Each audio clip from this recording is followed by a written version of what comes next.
মানে একদম সেটা তো খুবই স্পষ্টভাবে ডিসেম্বরকে বলে দিচ্ছেন যে ডিসেম্বরে। উনি ডিসেম্বর বলছেন, আপা কেন বলছেন এটা তো আমার সাথে শেয়ার করবেন না, আর আমার জানাও দরকার নেই, আর জানলেও আমি আপনাকে বলবো না। বাট এটুকু আমি বলবো তার আগে হতে পারে, বিকজ এই দেশ তো আমাদেরকে বাঁচাতে হবে। তার আগেও হতে পারে, তারপরে হবে না, ডিসেম্বরে আপনাদের ডেডলাইন। এটা তো এখন পর্যন্ত তাই আছে, এখন তাই আছে। আপনি নাহলে কি জবাব দিবেন? আপনার যারা পূর্বপুরুষ, যারা এই দেশের জন্য 30 লক্ষ মানুষ জীবন দিয়ে গেছে, আপনি কি জবাব দিবেন যদি আজকে কোনো ধর্ষিতা মায়ের মেয়ে এসে বলে যে আপনি তো এত বড় একটা টক শো করছেন, আপনি তো এত বড় নাম করা সাংবাদিক, আচ্ছা এক কাজ করেন, আমার এই স্বাধীনতা দরকার নাই, আমার মার ইজ্জতটা ফেরত দাও। জবাব আছে আপনার কাছে? আমার কাছে নাই। আমি এতিম কেন? আমার চোখের সামনে আমার মা বাবা সবাইকে মেরে ফেলেছে তোমার স্বাধীনতার। এই স্বামী ওসমান, তোমার স্বাধীনতার জন্য আমার বাবা আমার ভাই সবাইকে মেরে ফেলেছে। সন্তান হিসেবে আমি তো মানতে পারি না। আমার বাবা মুক্তিযোদ্ধা ছিলেন, আমার ভাইরা মুক্তিযোদ্ধা ছিলেন, আমার বাবা মুক্তিযুদ্ধের এর একটা নেতৃত্ব দিয়েছেন এবং বঙ্গবন্ধুর পরিবারকে মুক্ত করতে যে বুকে গুলি খেয়েছিলেন, এদিক দিয়ে গুলি ওদিক দিয়ে বেরিয়ে খুবই আনফেয়ার বিষয়গুলো। মানে এইরকম কথায় ধরেন এখন তারা যদি বলে যে যারা আসলে গুমের শিকার হয়েছিলেন, যারা আসলে বিচার বহির্ভূত হত্যাকাণ্ডের শিকার হয়েছিলেন আপনাদের সময়ে, তো তারা তাদের কাছেও তো আপনাদের এই জবাবটা দিতে হবে, তাদের কাছেও তো আপনারা জবাবটা দিয়ে আসেন। হ্যাঁ, যদি জবাব দিতে হয় জবাব হবে, প্রচলিত আইনে যদি বিচার হয় হবে, কোনো আপত্তি নেই। প্রচলিত আইনে যদি বিচার হয় হবে। আমি তো র্যাবের বিরুদ্ধে কথা বলেছিলাম না, আপনার টক শোতে কি বলেছি? ওপেন বলেছি 7 মার্ডারের পরে বলেছি কারা ঘটিয়েছে। আমি তো বলছি আমি আমার নিজের বক্তব্য দিচ্ছি, আমি স্বাধীন চেতা মানুষ, আমি পদ পদবি নেই না, আমার মন্ত্রিত্ব নেই নাই, আমি আগামী দিনেও রাজনীতি করবো, হয়তোবা কিন্তু ইলেকশন করবো। এমপি মন্ত্রী হওয়া আমার টার্গেট না। আমার টার্গেট আমার এই মাটির জন্য। আমি দেখেছি আমার বাবা বুকে গুলি খেয়েছেন, আমার মেজো ভাই ক্লাস 9-এ থাকা অবস্থায় মুক্তিযুদ্ধে গেছে। আমি দেখেছি আমাদের গ্রামের বাড়িতে মহিলারা। আপনি বুকে গুলি না খেয়ে মানে এই জুলাই আগস্ট অভ্যুত্থানের পরে চলে আসলেন কেন, যেটাকে পালিয়ে? Because sometimes defence the best of. সেই সময় যদি আমরা লড়াই করতাম তাই এই পিপলস আমাদের পক্ষে আসতো না। আজকে আপনি খবর নেন পিপলস এর অবস্থা কি, পিপলস কি চায়। আপনাকে তো মানুষকে একটু সময় দিতে হবে না চিন্তা করতে। আপনি অনেকদিন পরে আপনাকে প্রকাশ্যে রাখছে, এতদিন কেন প্রকাশ্যে দেখা গেল না, বা এতদিন পরে কেন দেখা যায়? টু বি অনেস্টলি প্রত্যেকটা জিনিসের তো একটা টাইম থাকে, প্রপার টাইম থাকে প্রপার কথা বলার জন্য। প্রত্যেক জিনিসের একটা পলিসি থাকে। সো এর মধ্যে দেশি বিদেশি বহু মিডিয়া আমার সাথে কথা বলতে চেয়েছেন। আমার কাছে তখন মনে হয়েছে যে, কারণ আমি আমার মাস্টার একজনই, এবং সেটা হচ্ছে আমার মাতৃতুল্য শেখ হাসিনা। তো আমি মনে করেছি যে কখন কথা বলাটা উচিত, প্রপার টাইম। তো ততক্ষণ পর্যন্ত প্রপার টাইম হয়নি দেখে কথা বলি নাই। কিছুটা সময় দেশের মানুষকে দিয়েছি বোঝার জন্য। ডক্টর ইউনূসের সোনার বাংলা, হ্যাঁ, যেখানে এখন ধ্বংসের বাংলা হয়ে গেছে। মানুষ ভেবেছিল ইউনূস সাহেব ক্ষমতা আসলে দেশের মানুষ সোনার চামচ দিয়ে ভাত খাবে। মানুষ এমন ভাবে ভাবা শুরু করেছিল, আমিও ভাবছিলাম। হ্যাঁ, তবে ওনাকে এখন বিভিন্ন নামে মানুষ বিভিন্ন ভাবে ডাকে। টকশোতে, টেলিভিশনে মাঝে মাঝে দেখি আমি। আমার তো ফেসবুক কিছু নাই, ইউটিউবে দেখি সাংবাদিকরাই কেউ বলছেন কি সুদখোর, কেউ বলছেন বাটপার। তো উনি ওনার সিনিয়র মুরবি মানুষ, আমি এই ধরনের ভাষা আমার জন্য ইউজ করতে চাই না।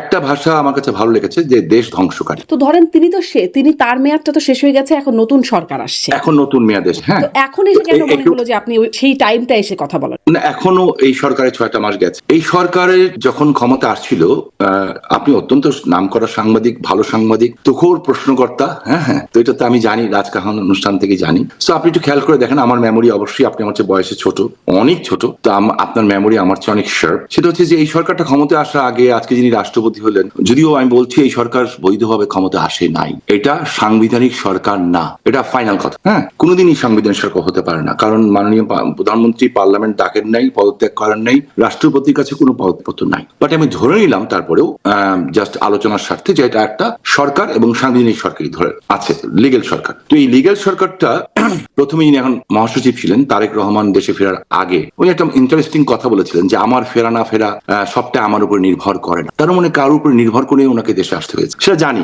যে কার উপরে নির্ভর করে উনি দেশে এসেছেন, কারা ওনাকে নিয়ে এসছে, ওইটা এখনো ক্লিয়ার করবো না। এর পরের অনুষ্ঠানে আপনার কাছে ক্লিয়ার করবো, কিছুদিন পরে ক্লিয়ার হবে, আর কয়েকদিন পরে তো ক্লিয়ার হবে, টাইম ইজ কামিং। তো এবং পরে যখন উনি আসলেন, তার আগেই যখন নির্বাচন শুরু হলো, আমি ওনাকে সম্মান করি ব্যক্তিগতভাবে। আজকে যিনি রাষ্ট্রপতি হয়েছেন মির্জা ফখরুল সাহেব, আমি ব্যক্তিগতভাবে ওনাকে পছন্দ করি, ওনার কথাবার্তা, ঠিক আছে, এটা আমি পছন্দ করি, এটা অস্বীকার করে লাভ। তো ভালো ভালো কথা বলেন, এই ভালো ভালো কথাগুলি যে উনি অন্তর থেকে বলেন, আমি ভাবছিলাম আগে সত্য এটাই। বাট উনি নির্বাচনের আগে বললেন যে আওয়ামী লীগ অফিস খুলে দেওয়া হবে, খুলে দেওয়া হলো। আওয়ামী লীগের মানুষকে ভোট দিতে হবে, দেওয়া হলো। আওয়ামী লীগের লোকদের জন্য দরজা খোলা। তো উনি শুধু একলা না, ওনার দেখা দেখি তখন সবাই বলা, বিএনপির বড় বড় নেতারা সবাই বলা শুরু করলেন। শুরু করার পরে রয়টার্স এর সাথে তারেক রহমান যখন দেশে ফিরলেন, উনি দেশে ফিরে রয়টার্সের মতো সাংবাদিকদের সাথে বললেন যে জাতির পিতার কন্যা, বাংলা মা, আমি বাংলার মা বলি এখন, শেখ হাসিনা, তো বাংলাদেশের প্রধানমন্ত্রী, ওনার সন্তানদের ব্যাপারে বললেন, সাজিবাদের জয় এবং সাইমা পুতুল, ওদের ব্যাপারে বললেন যে ওনারা দেশে রাজনীতি করতে আসতে পারেননি, ব্লা ব্লা ব্লা ব্লা, অনেক কিছু বললেন। বাট ওকে ফাইন,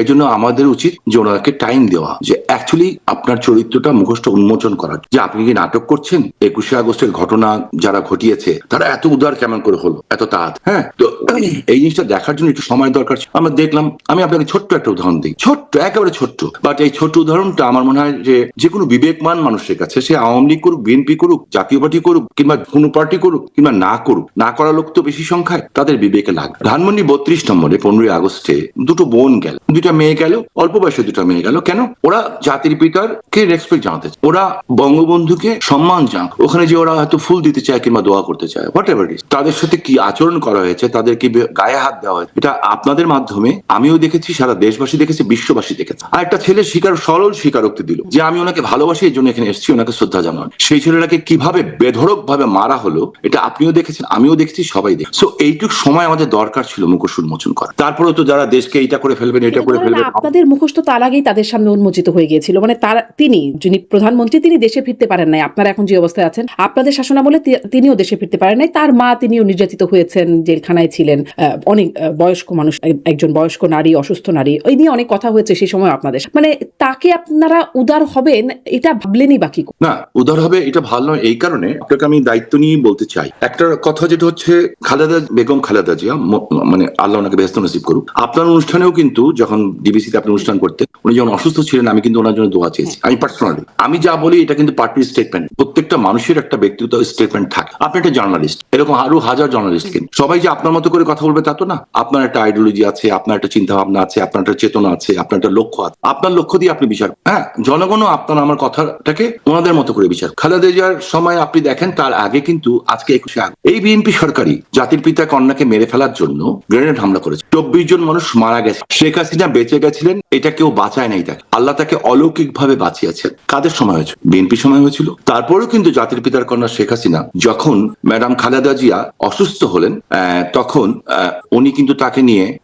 হাসপাতাল থেকে বের করে নিয়ে তাকে বাসায় থাকার সুযোগ করেছিলেন। এটাকে বলে আমার মনে হয় সহানুভূত এবং ভদ্র। এবং তার আমলে কিন্তু তাকে মেরে ফেলার চেষ্টা করা হয়েছিল। বঙ্গবন্ধুর হত্যাকারীদেরকে নিয়ে পার্লামেন্টে বসানো হয়েছে, বঙ্গবন্ধুর হত্যাকারীদের। তো এইগুলির পরিপ্রেক্ষিতে আর তারেক রহমান সাহেবের কনভিকশন হয়েছিল।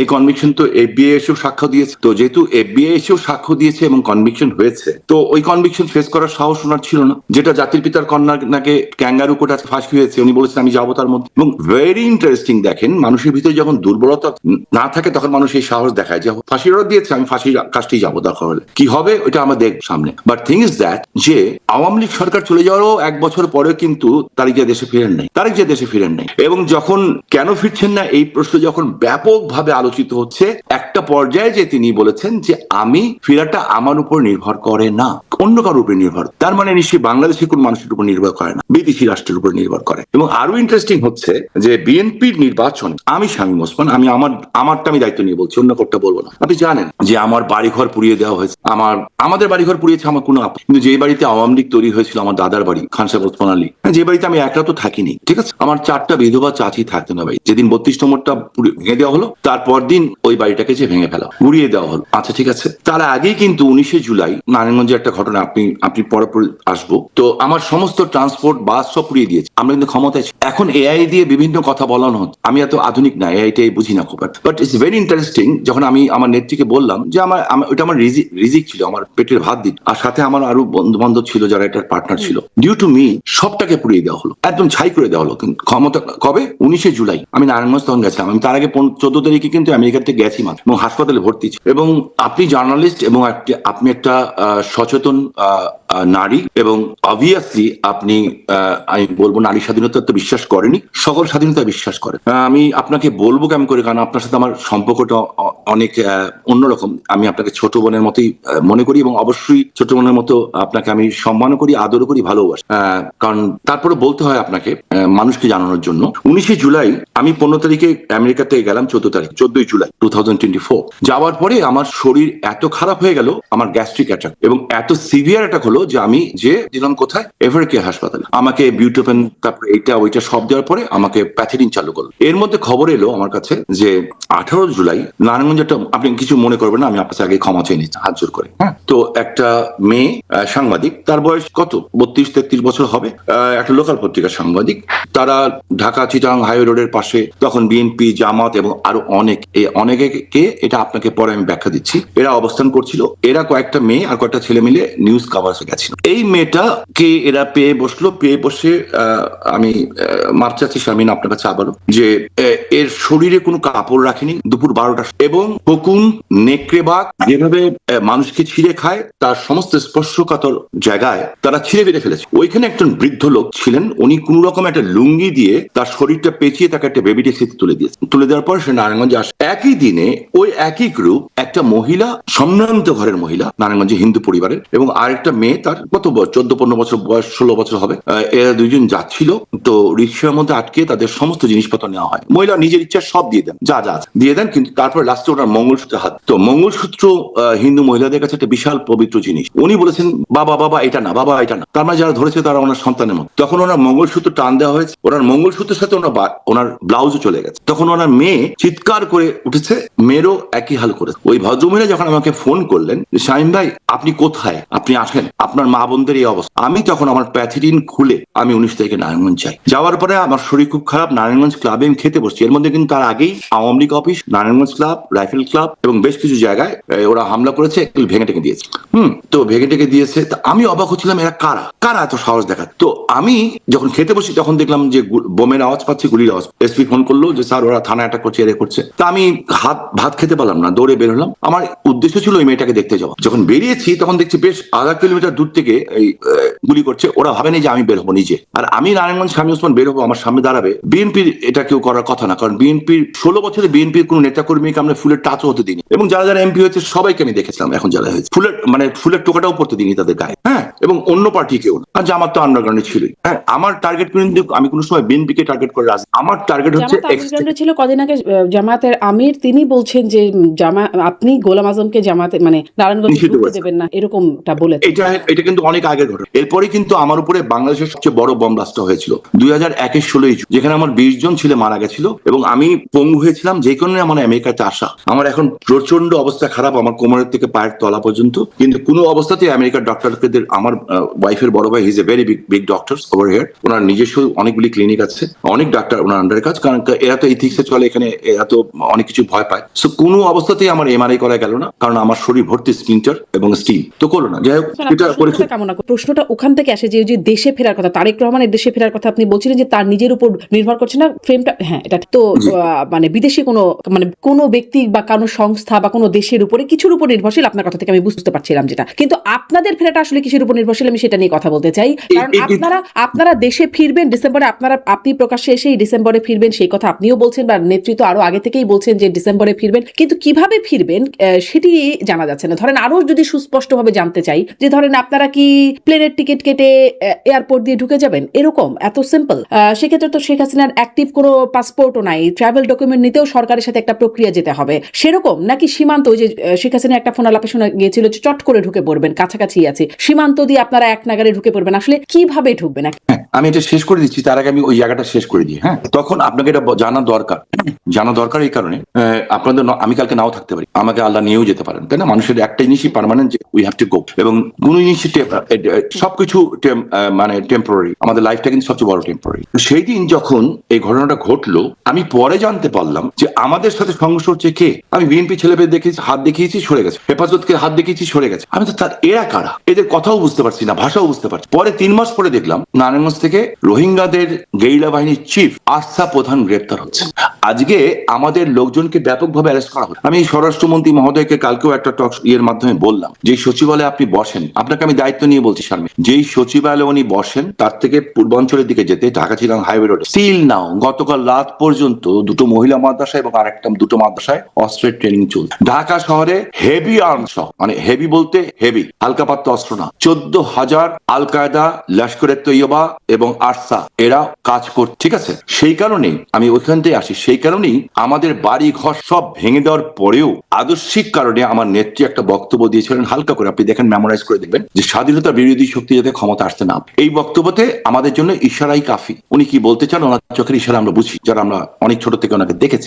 আমাদের কাছে যিনি মার মত, সো মার ভাষা যেমন মানুষ বুঝে, আমরা বুঝি। আমি আমার নিজের নির্বাচনী এলাকা আমি কিন্তু বিএনপি ইলেকশন এমন দায়িত্ব নিয়ে বলছি করেছি, ওপেন করেছি। এবং মজার ব্যাপার হচ্ছে ভোট যে জামাত ইসলাম চুরি করবে বাংলাদেশে প্রথম কিন্তু আমার এলাকার থেকে আবিষ্কার হয়েছে। কারণ যেদিন নির্বাচন সেদিন গোলদাইল ধনকুণ্ডা স্কুলে, নারায়ণগঞ্জ 3 আসনে ধনকুণ্ডা স্কুলে সেদিন জামাতের আমির বিকাল 5:30টার সময় পুলিশ সহ ঢুকে সিল মারা শুরু। খবর বিএনপি পায়নি, আমি পেয়েছি। আমি তাড়াতাড়ি করে বিএনপিকে জানাই এবং ওদের সাংবাদিকদের জানাই। তার পুরস্কার জামাতের আমির গিয়ে সিল মারা শুরু করলেন, লোকাল জামাতের আমির, জি লোকাল জামাতের আমির। এবং সেখানে কিন্তু আমি জানাই, এই কারণে জানাই বিকজ আমি মনে করেছি স্বাধীনতার বিরুদ্ধে ক্ষমতা না আসে। কিন্তু রেজাল্টটা কি হলো? আজকে আমাদের কর্মীরা আমাদেরকে গালাগালি যে কেন করালেন আমাদেরকে দিয়ে এই কাজ। হাজার হাজার নেতা কর্মী বাড়ি থাকতে পারে, 25 লাখ নেতা কর্মীর নামে মামলা, প্রত্যেকটা দিন আমাদের কোনো না কোনো বাসায় হামলা হচ্ছে। তাহলে কি আপনারা প্রতারিত হয়েছে? অফকোর্স। কিন্তু আপনারা তো বলেছিলেন, মানে একদম শীর্ষ পর্যায় থেকে শুনেছিলাম নো ভোট নো। তাহলে আপনারা যা বললেন তা করলেন না কেন? মানে সাংঘর্ষিক অবস্থায় গেলেন কেন? করলাম না এই কারণে, কারণ আমরা না করলে জামাত চলে 95টা সিট,